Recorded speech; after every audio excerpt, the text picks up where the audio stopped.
It all began on a Thursday night. I was sitting in the living room with Courtney, my wife of 5 years, when she said something that immediately made me uneasy. "Matthew, I need to tell you something," she said, her voice low, almost uncertain. It was late, much too late for a serious conversation, and I could tell by the way she was looking at me, her eyes soft but troubled, that this wasn't going to be just one of those nights we could easily brush off. "Courtney," I said, trying to keep my voice calm despite the rising concern inside me. "What's going on? You're scaring me." She took a deep breath, as if she was trying to find the right words. "It's about Jason," she said. My stomach dropped, and a cold knot formed in my chest. Jason. Courtney's ex-husband. I'd known about him, of course. We'd only met once, a few years ago. He was everything I wasn't, wildly successful, incredibly wealthy, and had lavished Courtney with gifts during their marriage. He had a way of carrying himself that made me uneasy, a presence that lingered like he still had some hold over her.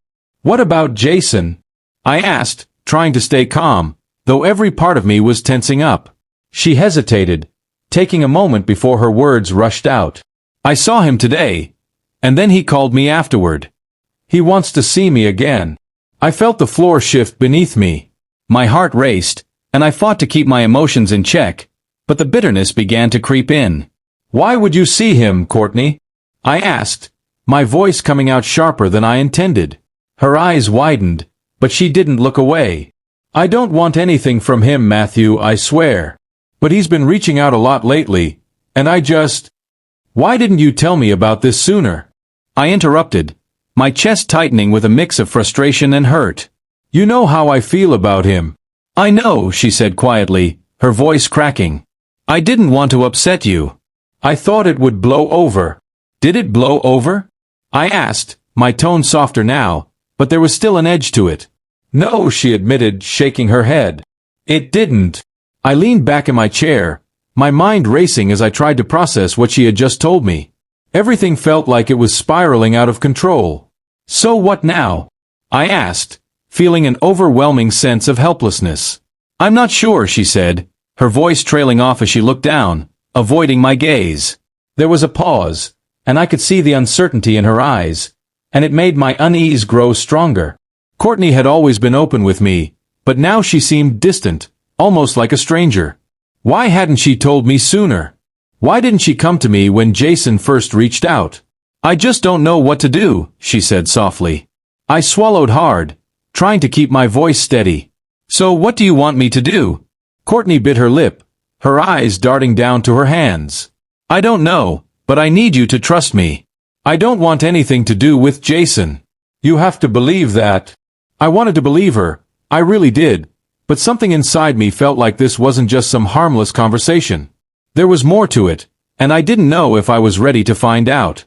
Over the next few days, my suspicions only grew. Small signs, moments that felt off, fed my unease. And then, one evening, an argument erupted between us. It was a fight that would end up changing everything. I came home after a long, exhausting day at work. All I wanted was a nice, homemade dinner and a chance to relax. But when I walked in, I saw Courtney sitting at the kitchen table, scrolling through her phone, with takeout containers scattered across the counter. I couldn't hold it in anymore. "You know," I began, my voice weary but sharp with frustration, "I'd really appreciate it if you could actually cook dinner once in a while." Courtney didn't even look up from her phone. "Oh honey, I'm sorry. I was just busy." "Busy?"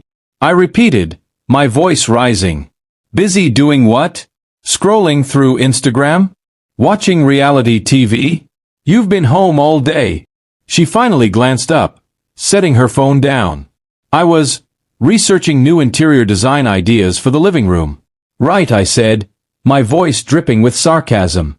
"That's clearly more important than, I don't know, feeding your husband after a long day at work." The room felt cold now, colder than the temperature. Courtney straightened up, her voice defensive. "You know, Matthew, I work too. I work very hard at keeping this house running smoothly. I make sure you always have clean clothes, a nice home to come back to." I couldn't stop the scoff that escaped my mouth. "Keeping the house running smoothly by what?" "Ordering takeout every other night and leaving the dishes piled up in the sink." Her eyes narrowed, and her voice rose. Don't be ridiculous. I do more than just sit around all day. I take care of you. I make sure you look good. I keep you happy. I felt the bitterness rising in me, the weight of it heavy on my chest. You keep me happy? I said, laughing bitterly. By constantly reminding me how much money I make and how I should be grateful for every crumb I get? Her face hardened.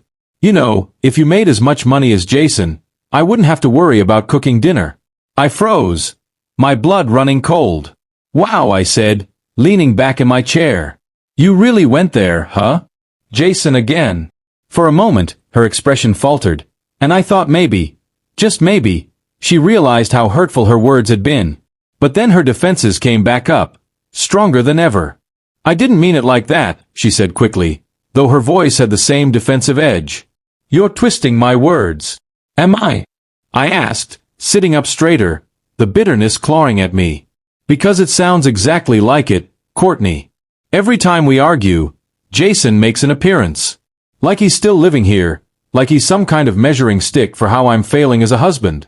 Courtney stood abruptly, crossing her arms over her chest. I never said you were failing. You don't have to say it, I snapped. It's always there, Courtney.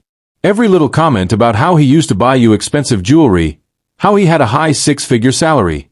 And now this, telling me I don't make enough for you to bother cooking dinner. Do you even hear yourself? She opened her mouth to respond, but then closed it again, as if unsure of what to say. For a brief moment, I thought she might realize how hurtful her words were. But instead, her defenses shot back up. You're overreacting, she said dismissively. I was just frustrated. That's all. Overreacting. I countered, my voice rising again. I work long hours every day so you can have everything. And when I get home, I expect a nice homemade dinner, not takeout. The tension in the room felt suffocating, and I knew then that something had broken. There were cracks in our marriage. Cracks we hadn't noticed until they had already spread too far. And now, it felt like we were trapped in a loop, one we couldn't escape. The evening had started like any other, but it didn't take long for the tension to build. Courtney had been upset about something, though I wasn't sure exactly what. I had tried to offer comfort, but she had pulled away, and in a moment of frustration, I snapped. Why don't you just say what's really bothering you? I had said, my voice cutting through the air. Instead of answering, she slammed the bedroom door behind her, leaving me standing in the kitchen. The sound of the door's sharp impact echoed in my ears, a reminder of the emotional distance that had been growing between us for months. It wasn't just the lack of dinner that had bothered me, it was everything. The words left unsaid, the grievances we kept brushing aside, and the emotional wall we had both been building, piece by piece, over the years. I sat at the kitchen counter, staring at the untouched meal, the bitterness of the moment slowly sinking in. What were we even fighting for anymore? Was there anything left to salvage? The next morning, I woke up alone. The bed beside me was empty, a stark contrast to the mornings when Courtney would be downstairs, already making coffee and humming a song. Today, there was only silence, and it felt suffocating. I went downstairs, hoping for some sign of her presence, but there was nothing. Only a note on the kitchen table. It was short, hurried. I'm sorry, I'll be back late. See you then. I stared at the note, confusion mixing with a sense of dread.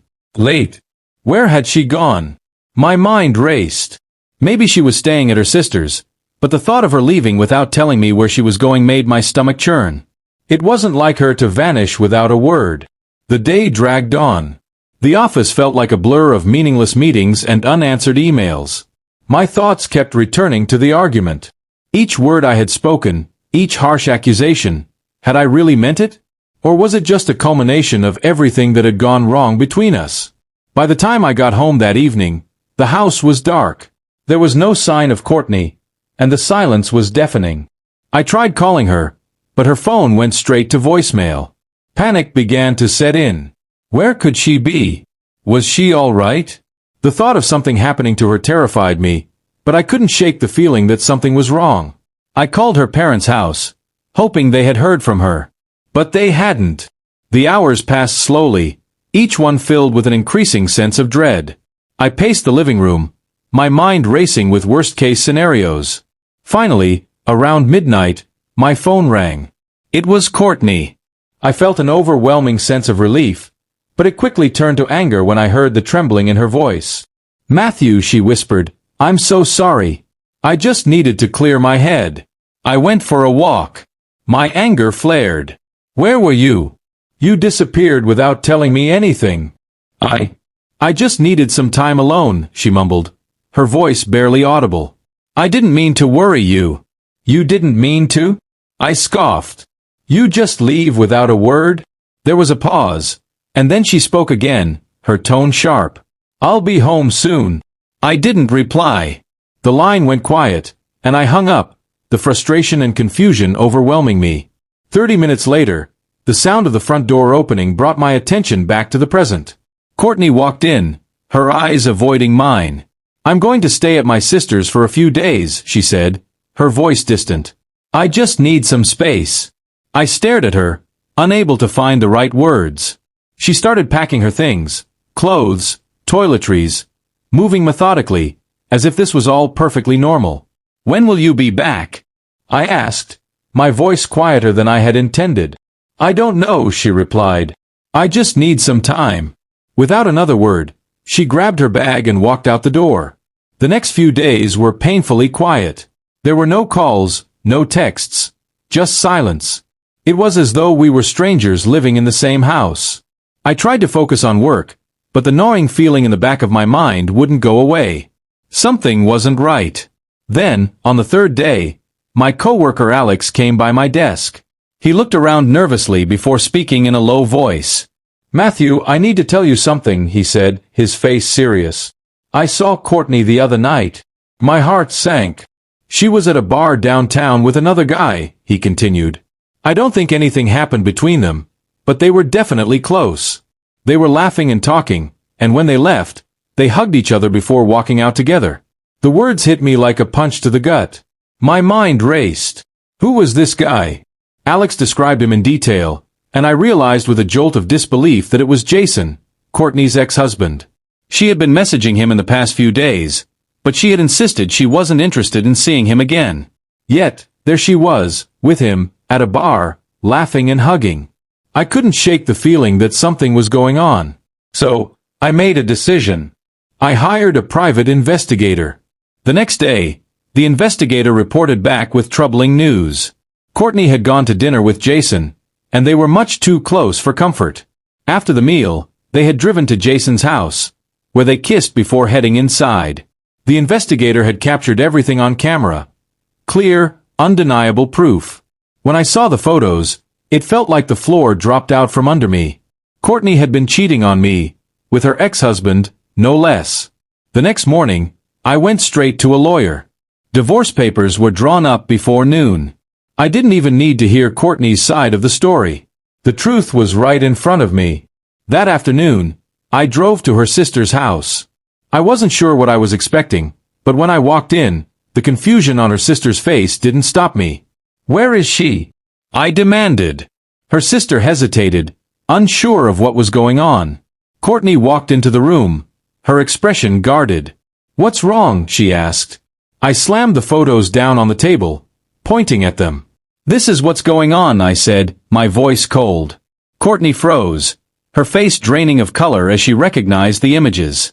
"Matthew, I cut her off. So, this is the time and space you needed, huh?" "I didn't mean for this to happen," she whispered. "I was just confused." "Confused?" I echoed, anger rising in my chest. "By running to your ex-husband? This is how you handle things." "I never wanted to hurt you," she whispered, her voice breaking. "I'm sorry." I shook my head. "Sorry doesn't fix this. You've been cheating on me with him." "Courtney, I can't keep doing this."